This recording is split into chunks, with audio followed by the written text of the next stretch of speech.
BJP Bharatiya Janata party రాష్ట్ర అధ్యక్షురాలు పురంధేశ్వరి గారంట. ఇది ఫస్ట్ ఆశ్చర్యకరమైంది. ఆవిడ అసలు భారతీయ జనతా పార్టీ అంటే ఒక సిద్ధాంతపరమైన పార్టీ. ఆ సిద్ధాంతాలు అందరికీ నచ్చొచ్చు, నచ్చకపోవచ్చు, అది వేరే సంగతి. దానికి వాజ్పేయి లాంటి గొప్ప నాయకుడు, భారతదేశానికి సంబంధించి ధైర్యంగా అణుపరీక్షల జరిపిన నాయకుడు, ప్రపంచ దేశాలను ఎదిరించి అణుపరీక్షలు జరిపిన నాయకుడు, అలాగే అద్వానీ గారు లాంటి నాయకుడు, అలాగే మోడీ గారు లాంటి నాయకుడు, యోగి గారు లాంటి నాయకుడు, ఒక నమ్ముకున్న సిద్ధాంతం మీద నిర్మాణమైన ఆ పార్టీలో ఓసరవెల్లి లాంటి పురంధేశ్వరి గారు పార్టీ నాయకత్వాన్ని చేపట్టడం ఆంధ్రప్రదేశ్లో ఇంతకన్నా దౌర్భాగ్యం భారతీయ జనతా పార్టీ అభిమానులకి. ఇంతకన్నా దౌర్భాగ్యమైన పరిస్థితి ఎక్కడ కూడా ఉండదు. ఎందుకంటే ఆవిడ గతంలో తెలుగుదేశంలో ఉంది, తర్వాత కాంగ్రెస్లో జాయిన్ అయింది. రాహుల్ గాంధీ గారు అనుగ్రహంతో ఆవిడ కేంద్ర మంత్రి పదవి చేపట్టింది, రాహుల్ గాంధీ గారు అనుగ్రహంతో. తర్వాత మళ్ళీ ఆ పార్టీలోంచి ఇచ్చింది, మళ్ళీ భారతీయ జనతా పార్టీలో జాయిన్ అయింది. భారతీయ జనతా పార్టీలో జాయిన్ అయ్యి తెలుగుదేశానికి అనుకూలంగా పనిచేస్తుంది ఆవిడ. ఒక సిద్ధాంతం లేని రాజకీయ ఊసరవెల్లు భారతీయ జనతా పార్టీలో జాయిన్ అవడమే ఆ పార్టీ కలుషితం అయిపోయింది. పైగా దానికి నాయకత్వం వహించడం, దానికి ఎన్నికల శంకారావం పూరించడం, ఏదైతే ఇచ్చిన వాగ్దానాలన్నీ కూడా 100% అమలు చేసిన వైఎస్ జగన్మోహన్ రెడ్డి గారి లాంటి నాయకుడు మనం భారతదేశ చరిత్రలో ఇటువంటి ముఖ్యమంత్రిని.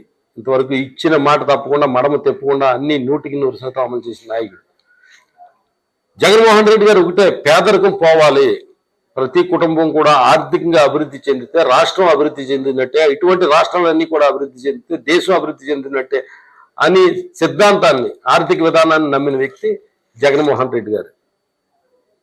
ఈ రాష్ట్రంలో విద్య గురించి కానీ, వైద్యం గురించి కానీ, ఆర్థిక పరంగా ప్రతి కుటుంబం కూడా చిదిగిపోకూడదని ఆరోగ్యశ్రీ కానీ, నాడు నేడులో భాగంగా స్కూల్ అభివృద్ధి చేయడంలో కానీ, ఫీజు రియంబర్స్మెంట్ అమలు చేయడంలో కానీ, ఇవన్నీ కూడా ఒక విప్లవాత్మకమైన ఆలోచనలతోటి సమాజ నిర్మాణాన్ని, పేదరికం నుంచి బలోపేతమైన సమాజాన్ని నిర్మించడానికి పనిచేస్తున్న జగన్మోహన్ రెడ్డి గారిని ఇటువంటి ఊసరవెల్లులు విమర్శించడం హాస్యాస్పదం. వాళ్ళ ఆంధ్రప్రదేశ్ ప్రజలందరూ కూడా నవ్వుకుంటారు ఆవిడ మాటలు చూస్తే. అరే, ఆకాశాన్ని చూసి ఉమ్మేస్తే ఎవరి మీద పడుతుంది? వాళ్ళ ముఖం మీదే పడుతుంది. అసలు ఏదో విమర్శించాలి కదా అని చెప్పి ఆవిడ విమర్శించేటప్పుడు ఒక వేలు మా వైపు చూపిస్తే 4 ఏళ్ళు మీ వైపు చూపిస్తాయన్నది మర్చిపోకండి. ఎందుకంటే ఇవాళ భారతీయ జనతా పార్టీ మీద అనేక ఆరోపణలు ఉన్నాయి.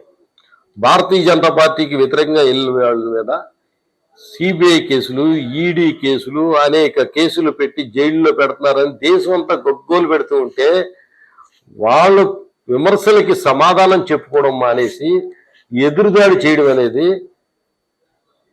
చాలా దారుణం. నిజంగా ఈ స్థాయి వాళ్ళు ఇలాగే మాట్లాడతారు. పురంధేశ్వరి గారు లాంటి స్థాయి వాళ్ళు, అనేక పార్టీలు మార్చేవాళ్ళు, సిద్ధాంతాలు అనేవి లేని వాళ్ళు మాట్లాడతారు. കാരണം మోడీ గారు మాట్లాడారా, లేకపోతే అమిత్ షా గారు మాట్లాడారా? భారతీయ జనతా పార్టీ జాతీయ స్థాయి నాయకులు ఎవరు కూడా వైఎస్ఆర్ కాంగ్రెస్ పార్టీ గురించి మాట్లాడలేదే. మోడీ గారు మాట్లాడారా? మోడీ గారు మాట్లాడాలా? అమిత్ షా గారు మాట్లాడాలా? ఈవిడ మాట్లాడతాం. ఈవిడి గురించి మనం అసలు ఈవిడి ఆ పార్టీ అధ్యక్షురాలు అంటేనే చాలా హాస్యాస్పదంగా ఉంది. ఆవిడ మాటల్ని మనం పరిగణలోకి తీసుకోవాల్సిన అవసరం కూడా లేదు. ఇక పవన్ కళ్యాణ్ గారు భీమవరం వచ్చి పోటీ చేస్తారని అందరూ అడుగుతున్నారు, మీడియా అంతా కూడా చెప్తున్నారు. పోటీకి వస్తుంది. నాకు ఒకటే అనుమానం, భీమవరాన్ని వచ్చి పోటీ చేసి నా మీద గెలవడం కోసం, అంటే నా మీద పోటీ చేయడానికి భయపడి తెలుగుదేశంతో పొత్తు పెట్టుకుంటున్నాడంటే ఆశ్చర్యంగా ఉంది. నా మీద పోటీ చేసి గెలవడానికి భయపడి తెలుగుదేశంతో పొత్తు పెట్టుకుంటున్నాడు అనేది ఇవాళ అందుతున్న సమాచారం. అరే, దమ్ముంటే పవన్ కళ్యాణ్ గారు, మీరు పవన్ కళ్యాణ్ గారు ఒక్కడాయనే కాదు వచ్చి పోటీ చేయడం, చంద్రబాబు నాయుడు గారు పవన్ కళ్యాణ్ గారు ఇద్దరు వచ్చి వివరణ పొడి చేయండి నా మీద. మీకు భయం లేదంటే, మీకు భయం వేస్తే తెలుగుదేశంతో పొత్తెట్టుకుని వచ్చి పోటీ చేయండి. భయం లేకపోతే కనుక చంద్రబాబు నాయుడు గారిని కూడా ఒప్పించి మీ మిత్రుడే కాబట్టి చంద్రబాబు నాయుడు గారు పవన్ కళ్యాణ్ గారు ఇక్కడ పోటీ చేసి నా మీద మీరిద్దరిలో ఎవరైనా గెలవగలరా? ఇది నా ఛాలెంజ్. నిజంగా నా గురించి భయపడి తెలుగుదేశంతో పొత్తు పెట్టుకున్నాం అంటే, అరే మీ తల్లిని తిట్టారని చంద్రబాబు నాయుడు గారిని, లోకేష్ గారిని అనేక మాటలు చాలా ఉద్రేకం అనేది నిజంగా ఆంధ్రప్రదేశ్లో ఎవరికీ లేదు. అది ఎవరిని చూడాల, అంత ఉద్రేకపరుని చూడాల.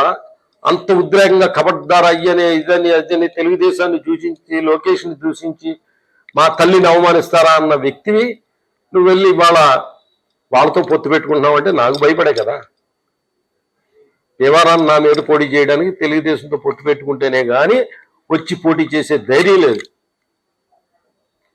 అరే చాలా మంది పవర్ స్టార్ సీఎం అంటే వాళ్ళందరూ ఆశల మీద అడియాసలు నీళ్లు చిమ్మి నా మీద పోటీ చేయడానికి భయపడి సింగిల్గా చంద్రబాబు నాయుడుతో పొత్తు పెట్టుకుని ఆయన కాళ్ళ మీద పడి నువ్వే సీఎం అని చెప్పి నీ అభిమానులందరూ నిన్ను సీఎం అంటే నువ్వు వెళ్ళి చంద్రబాబు నాయుడు సీఎం అంటా ఉంటే సిగ్గుతో తలంచుకుంటారు మీ అభిమానులందరూ కూడా.